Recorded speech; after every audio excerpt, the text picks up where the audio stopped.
I'm Camelia and this is KiniNews. Umno President Ahmad Zahid Hamidi filed an application to have his passport permanently released yesterday. The move has drawn criticism from Bersatu's deputy president, who called for Zahid to be relieved of his duty as DPM instead.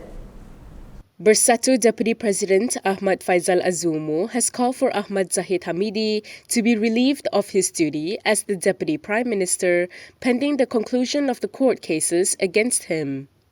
Faizal said this in response to Zahid's recent application to the Kuala Lumpur High Court to have his passport returned permanently to him to enable him to carry out his official duties as the Deputy Prime Minister. Elaborating, Faizal said Zahid's application, citing the country's interests, exerted undue pressure on the courts as well as the presiding judge, and this could dampen the case proceeding. He added that returning the passport will cause more delays in the proceedings and the case will take longer to wrap up. According to Faizal, the fact that the country has a deputy prime minister who's still facing 47 charges in the court is a black mark on the cabinet and the government. As such, he urged Prime Minister Anwar to insist on relieving Zahid of his duty to focus on the latter's court case and clear himself of the charges. He said this is to ensure a free and fair judiciary, as well as to guarantee a transparent proceeding that is free of interference or delays. An Umno leader has hit out at Faizal over his comments on Zahid. He told Faizal to stop interfering and to instead prepare to be the new court cluster. Umno Information Chief Isham Jalil has urged Bersatu Deputy President Ahmad Faizal Azumu to focus on Bersatu's potential corruption charges over alleged misappropriation of government funds. He said this in response to Faizal's statement on Umno President Ahmad Zahid Hamidi's court case and duty as Deputy Prime Minister. Isham said Faizal should cease interfering with Zahid's affairs that have nothing to do with Bersatu. He added that there was no need for Faizal to meddle with the Deputy Prime Minister's post as well because it is at the discretion of the Prime Minister to decide, not him or Bersatu. Isham also told Faizal and his friends in Bersatu to prepare to be the court cluster 2.0.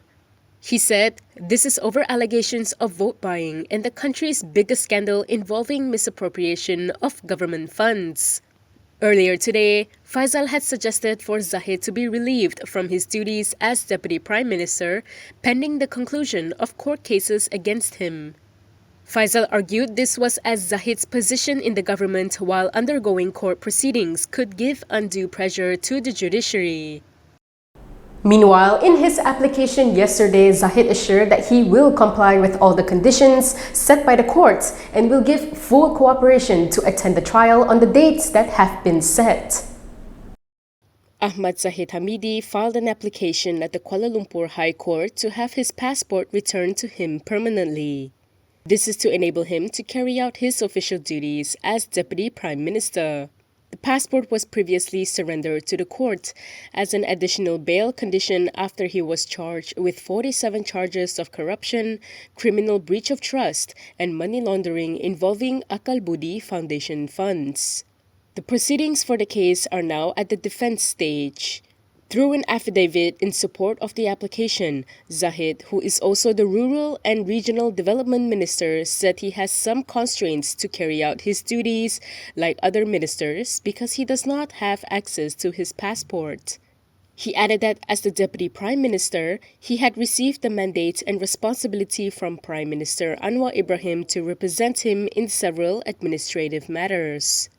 To enable smooth movement in his official capacity as the Deputy Prime Minister, Zahid said he was required to be in and out of the country, and this would necessitate him holding his own passport.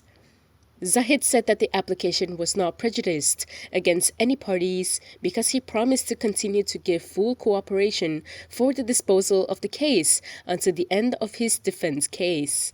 He also gave his word that he will comply with all the conditions set by the court and will give full cooperation to attend the trial on the dates that have been set. Zahid had filed a notice of application along with the supporting affidavit at the High Court on January 20th. Yesterday, the court set further case management on the application for February 3rd. Former Umno Youth Chief Kairi Jamaludin revealed that he has yet to receive any letter from his party's disciplinary board. This is despite several media reports on the possibility of him being sacked or suspended from the party. Former Rembau MP Kairi Jamaludin said he wouldn't be surprised if he is sacked or suspended from UMNO without it going through the disciplinary board at the party's Supreme Council meeting tonight. According to Utusan Malaysia, he said this is as several other UMNO leaders were also denied the opportunity to defend themselves and ended up being suspended from the party based on the UMNO Supreme Council decision. He said that he has not received anything from the disciplinary board and no one had attempted to contact him over the matter as well. He added that the process would normally go through the disciplinary board, but the Supreme Council had been making many unilateral decisions without referring to them, such as in the case of former UMNO Supreme Council member Tajuddin Abdul Rahman and former Alo Seta UMNO Chief Yusof Ismail. Yesterday, UMNO President Ahmad Zahid Hamidi had said that the Supreme Council meeting tonight would decide the fate of Kairi and other UMNO members who had allegedly sabotaged the party in the recent general election. Zahid, however, declined to reveal how many party members have been identified as saboteurs so far. A court in Luxembourg has set aside an attachment order which had allowed for the seizure of Petronas assets by purported heirs to the Sulu Sultanate.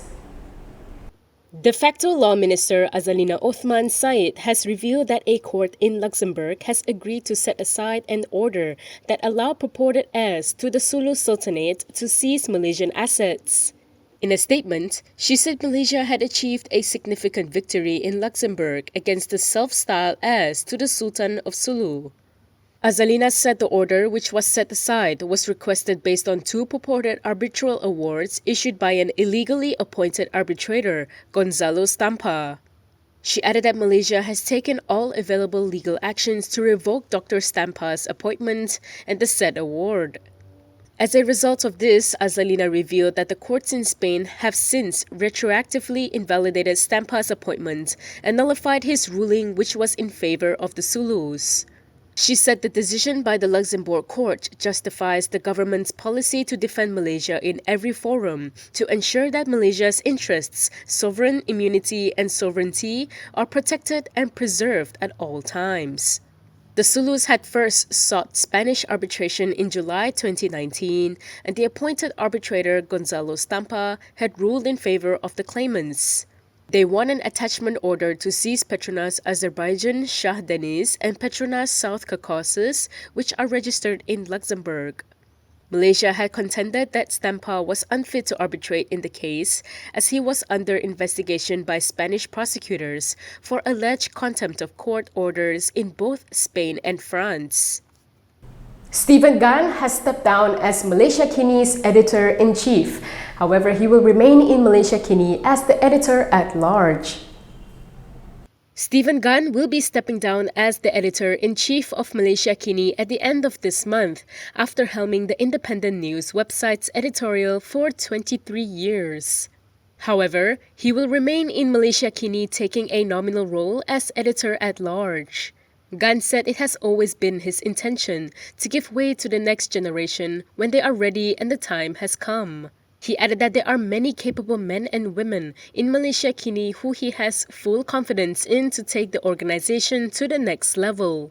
Malaysia Kini is envisioned by co-founders Premesh Chandran and Gunn as a social enterprise, a cause-driven business aimed at serving the common good instead of a purely profit-making venture. In the near future, the co-founders plan to transfer all their shares to a trust fund, which will continue the organization's mission. Under the two, Malaysia Kini grew from a small website with 5 staff to an organization with more than 100 today. According to Reuters Institute Report 2022, Malaysia Kini has a weekly reach of 48% of the online audience in the country, based on research done by international data analytics firm YouGov. It has the highest reach in the country and among the highest in the 46 countries surveyed since YouGov began its survey in Malaysia 5 years ago. Home Minister Saifuddin Nasution Ismail has assured that his ministry will not interfere with the investigation against two Pakatan Harapan MPs' aides. The Home Ministry will not interfere in the police probe against two Pakatan Harapan MPs' aides over a tweet linking Umno youth to a commotion at a ceramah by Muda. This is according to Home Minister Saifuddin Nasution Ismail. In a press conference today, Saifuddin said he came to know about the matter this morning and had listened to comments on it from former Klang MP Charles Santiago and Muar MP Syed Saddiq Syed Abdurrahman. He added that he does not intend to interfere on the issue and would leave it to the wisdom of the police to use their discretion under whatever law they would like to evoke. Nur Suhana Ishak, the aide to DAP's Bentong parliamentarian Yang Shefura Othman, and Economic Minister Rafizi Ramli's press secretary Farhan Iqbal had given their statements at the Sentul police station yesterday. Suhana and Farhan are being investigated for criminal defamation and abuse of network facilities over social media posting about a commotion that took place during a 15 general election ceramah by Muda. Charles and Syed Saddiq were among those who criticized the investigation, saying the police should instead investigate those who instigated the commotion during the ceramah last October. And that is all from me today. For more stories, you can go to KiniTV.com. You can also follow us on Instagram, Twitter, YouTube, and Facebook for the latest news updates. If you would like to support independent media, do consider subscribing to MalaysiaKini.com. I'm Kimilia. Thanks for watching.